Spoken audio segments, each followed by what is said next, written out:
안녕하십니까. 오랜만에 인사드립니다. 2기 5주차 채점 후기 영상 시작하겠습니다. 이번 주 최고 답안을 함께 살펴보며 답안 작성 요령 및 내용에 대해 다시 한번 살펴보겠습니다. 영상 중간중간에 정지 버튼을 활용하셔서 최고 답안을 훑어보시고 제가 전달하고자 하는 내용을 들어보면 보다 효율적일 것 같습니다. 시작해 보겠습니다.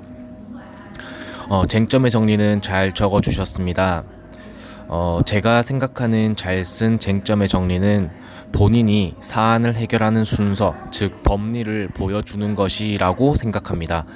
쉽게 말하면 목차 순서대로 쟁점의 정리를 써주시되 목차 간의 흐름을 이어주는 키워드나 연결고리를 활용하여 자연스럽게 법리를 보여주는 연습을 해보시기를 바랍니다. 다만 1번 문제는 직권 취소와 철회가 출제되었는데 사실 이 논점은 비교적 쉬운 논점이며 기본서 목차 그대로 흐름을 잡아가시면 됩니다. 따라서 쟁점의 정리에서 차별화된 법리를 보여주기에는 한계가 있으니 빠르게 치고 넘어가는 것 또한 좋은 방법으로 생각됩니다. 첨언하자면 이러한 평이한 문제에서 차별화된 답안지를 구성하기 위해서는 두 가지에 집중하셔야 합니다. 첫 번째는 내용의 구체성이며 두 번째는 포섭입니다. 내용의 구체성이라 함은 문제점, 학설에 놓은 거, 판례의 정확한 워딩 및 핵심 키워드 적시를 뜻하며 포섭이라 함은 아시다시피 사안의 구체적인 사실관계를 구체적으로 적용하여 사안을 해결함을 뜻합니다. 이 부분에 집중하여 최고 답안을 살펴보도록 하겠습니다. 우선 대목차의 흐름부터 확인해 보겠습니다. 두 번째 목차로는 사업 시행자 지정 처분의 의 및 법적 성질, 세 번째 목차로는 취소의 법적 가능성. 이 부분이 실질적인 사안의 경우죠. 따라서 세 번째 목차의 이하 목차가 사안을 해결하기 위한 목차일 테니 여기까지 확인해 보도록 하겠습니다. 첫 번째 목차가 취소의 의 및 취지, 두 번째 목차가 법적 근거 필요성, 세 번째 목차가 취소의 제한, 네 번째 목차가 사안의 경우입니다. 이 정도 목차는 대동소이할 것으로 판단됩니다. 제가 여기서 말씀드리고 싶은 점은 목차 제목의 구체성입니다. 즉, 첫 번째 목차의 제목이 취소의 의 및 취지인데요. 취소의 의 및 취지를 밝히는 이유가 무엇일까에 대해서 한번 생각해 보면 좋을 것 같습니다. 단순히 문제에서 직권 취소가 나왔기 때문에 기본서의 첫 번째 목차이니 당연히 적어야 하는 부분일까요? 저는 그렇게 생각하지는 않습니다. 제가 생각하는 이유는 사안에서 나온 지정 처분의 취소 처분이 강학상 직권 취소에 해당함을 밝히기 위해 의의를 밝히는 거라고 생각합니다. 최고 답안에서도 의의를 밝힌 후 사안의 경우 취소에 해당한다, 소급표가 인정된다 정도로 마무리를 하고 있는 걸 볼 수 있습니다. 그렇다면 제가 생각하는 좋은 목차 제목은 사업 시행자 지정 처분의 취소 처분, 이하 취소 처분이 직권 취소인지 여부라고 잡을 것 같습니다. 이렇게 목차를 잡는 이유는 두 가지입니다. 첫 번째는 출제자로 하여금 일반론을 바른 답안이라는 인상을 줄여주는 효과가 있습니다. 케이스 문제는 케이스 문제답게 접근해야 합니다. 일반론을 밝히는 이유는 케이스에 적용하기 위해서이지 단순히 일반론이어서 적는 게 아닙니다. 그러한 인상을 주기 위한 스킬 정도로서 이러한 구체적인 목차 제목을 활용해 보시기를 추천드립니다. 이러한 목차가 가져오는 두 번째 효과는 본인, 수험생 또한 포섭에 집중하게 된다는 겁니다. 목차 제목이 포섭에 무게를 두고 있으니 그 내용 또한 포섭에 무게를 둘 수밖에 없고 자연히 포섭의 구체성을 제고시키는 효과를 가져오게 됩니다. 물론 이와 같은 대목차를 잡은 후에 소목차로서 한가로 1, 의 및 근거 및 효과 한가로이 소결이라는 목차를 잡을 수 있으며 배점이 부담된다면 단순한 줄바꿈으로 이와 같은 효과를 가져올 수 있습니다. 이 부분은 개인의 선택이라고 생각됩니다. 그렇다면 이 두 번째 목차 또한 위 취소 처분이 법률 유보 원칙 위반인지 여부로 잡을 수 있을 거고, 이 목차 또한 위 취소 처분이 제한 법리를 위반하였는지 여부, 혹은 제한 법리를 벗어났는지 여부, 혹은 좀 더 공격적으로 잡아본다면 위 취소 처분이 신뢰보호 원칙 위반인지 여부, 혹은 비례 원칙 위반인지 여부 정도로 잡아볼 수 있을 것 같습니다. 그리고 여기서는 줄바꿈을 하든지 아니면 어떠한 뭐 한가로 1, 한가로 2 등을 활용하여 여기까지는 일반론이고 여기서부터는 사안 포섭 시작이다라는 걸 시각적으로 보여줄 수도 있습니다. 위와 같이 구체적으로 목차 제목을 잡아보고 거기에 따른 답안 연습을 해보신다면 답안이 매우 구체적이며 사안 포섭으로 가득 찬 답안이라는 인상을 줄 것입니다. 꼭 한번 연습해 보시기를 추천드립니다. 다시 돌아와서 내용을 살펴보겠습니다. 취소의 의의 및 취지를 밝히신 후 사안의 경우 취소라고 포섭하고 계십니다.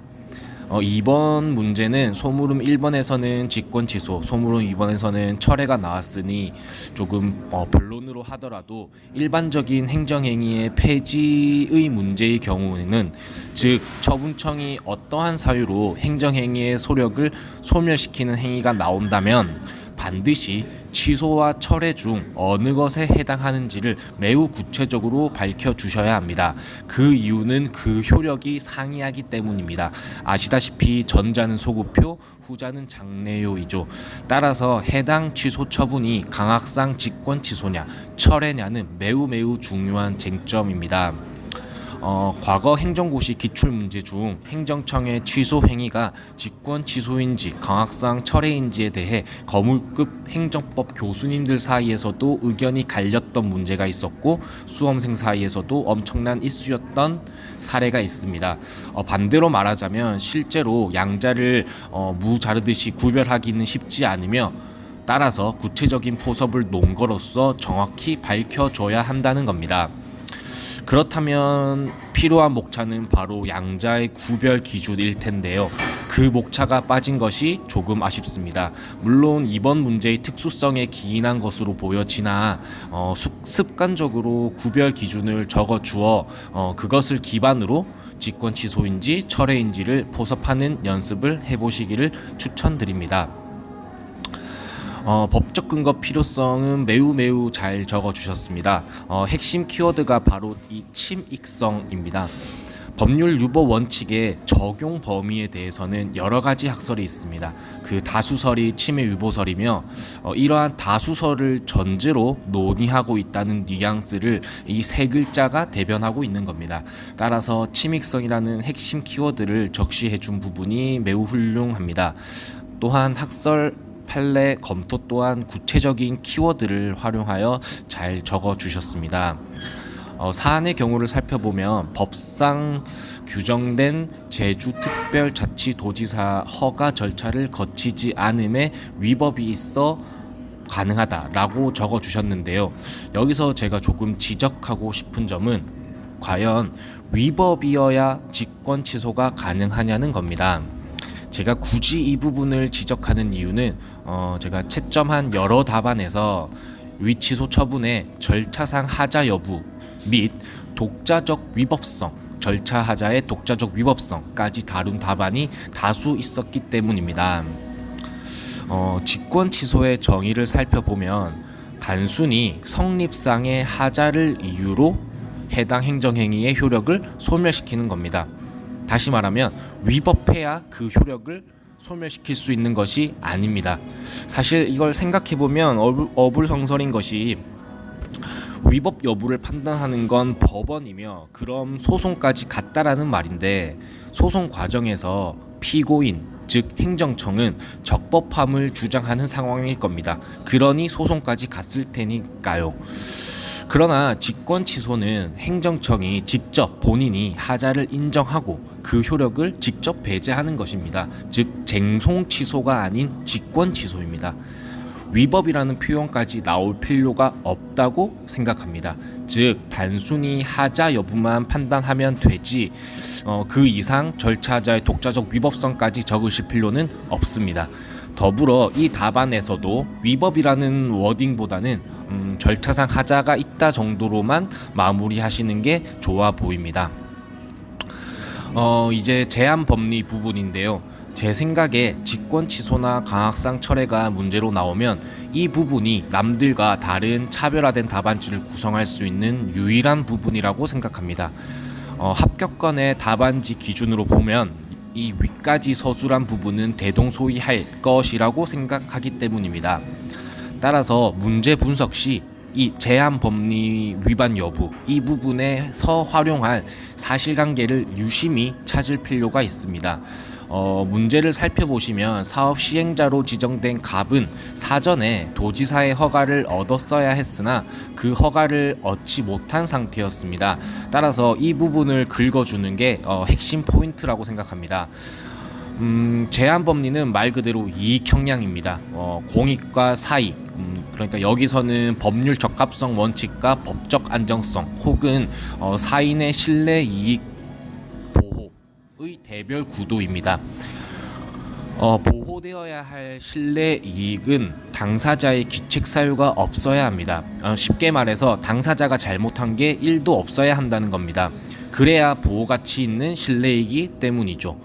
그러나 갑은 어떤 법률인지는 사안에 나오지 않지만 그 법률에서 규정하고 있는 허가를 배제한 채 A시장에게 사업 시행자로 지정을 해달라고 신청을 하였으니 그 갑에게도 귀책 사유가 인정되며 따라서 신뢰 이익보다는 법률 적합성 원칙이 우선되어야 한다고 생각합니다. 이 부분이 답안지에 적시되었는지 여부가 고득점을 가르는 핵심 키워드라고 생각됩니다. 이번 주뿐만 아니라 제가 여태 첨삭을 하면서 느낀 점은 이익 형량 파트에서 가설적 포섭을 자주 하신다는 겁니다. 즉 어떻다면 적법할 것이다, 어떠할 경우 한계를 벗어나서 위법할 것이다 라는 표현을 자주 하는데요. 이번 최고답안 또한 이러한 표현을 하고 있습니다. 그러나 이러한 가설적 포섭은 최후의 보루라고 생각합니다. 아무리 눈을 씻고 찾아봐도 이익 형량을 할 거리가 없을 때 마지막 수단으로 꺼내야 하는 멘트입니다. 어떤 숨은 그림 찾기를 한다라는 심정으로 이익 형량에서 활용할 단서를 찾아보시는 습관을 한번 들여보시기를 추천드립니다. 그리고 그러한 고민의 흔적들을 답안에 적시하신다면 답안의 퀄리티가 엄청나게 올라갈 거라고 생각합니다. 한 번 더 강조드리자면 행정법은 이익 형량의 감옥이라는 말이 있습니다. 어떻게 해서라든지 마무리는 항상 이익 형량의 마인드를 보여줘야 합니다. 그게 비례의 원칙이든 신뢰 보호 원칙이든 제한 법리든 심지어는 그러한 목차 제목을 뽑지 않는다 하더라도 사안을 해결하는 마무리 멘트로서 이익 형량의 마인드를 보여주시는 걸 꼭 추천드립니다. 이제 소물음 2번으로 넘어가 보겠습니다. 일반적인 내용은 잘 적어주셨고 그리고 이 답안의 특이점은 바로 이 목차입니다. 바로 소급 입법 원칙 적용 여부인데요. 아주 훌륭합니다. 강학상 철회의 기본서나 시중 서브에서는 잘 보이지 않는 목차인데 아마 문제 분석하면서 번뜩 떠오른 목차로 보여지고 매우 훌륭하다고 생각을 하는데요. 다만 말씀드리고 싶은 점은 이것이 제한 법리 위반 여부에서 나왔다면 더욱 훌륭한 답안이지 않을까 생각합니다. 그러고 이제 다시 답안을 살펴본다면 제한 법리 위반 여부가 빠져 있습니다. 직권 취소든 강학상 철회든 행정청이 공정력이 있는 행정행위를 발령한 이상 일반 국민은 그 행정행위를 기반으로 새로운 법률 관계를 형성할 테니 법적 안정성 측면에서 그 효력을 배제하는 행정행위의 폐지는 분명 그 제한 법리에서 자유롭지 못합니다. 당연히 제한 법리라는 목차가 나와야 하는데 요 최고 답안에서는 그게 빠져 있는 게 조금 아쉽고요. 그리고 그 부분에서 그 내용으로서 소급 입법 원칙 금지 원칙을 입법 금지 원칙을 언급하며 아직 완성된 법률 관계가 아니라는 점을 놓은 거로 가능하다는 식의 마무리가 좋아 보입니다. 한 가지 더 말씀드리고 싶은 점은 기본서를 보신다면 강학상 철회는 직권 취소와 달리 철회의 사유라는 목차가 있습니다. 그 부분에 대해서 많은 수험생들이 누락을 하셨습니다. 그러나 생각해보면 너무 당연합니다. 왜냐하면 전자, 그러니까 직권 취소는 성립상 하자를 이유로 효력을 배제하는 것이라면 강학상 철회는 후발적 사유로 효력을 배제하는 것이기 때문입니다. 그렇다면 후발적 사유에는 무엇이 있고 판례는 그 후발적 사유에 대해서 어떤 것들을 인정하고 있고 사안의 경우에는 어떠한 사유로 인해 철회하는지를 구체적으로 밝혀줄 필요가 있습니다. 최고 답안은 철회의 가능성이라는 목차에서 그 사유를 밝히고 있는데 보다 구체적인 목차 제목이 요구됩니다. 문제 2번과 3번은 일반적인 개별적 논점이고 문제 분석이 제대로 이루어졌다면 책의 내용을 그대로 적어주시는 되면서 포섭 또한 크게 필요 없는 부분이라고 생각하여 생략하도록 하겠습니다. 이상 제가 준비한 부분은 여기까지입니다. 궁금하신 점은 메일이나 댓글을 활용하셔서 질문하시기 바랍니다. 감사합니다.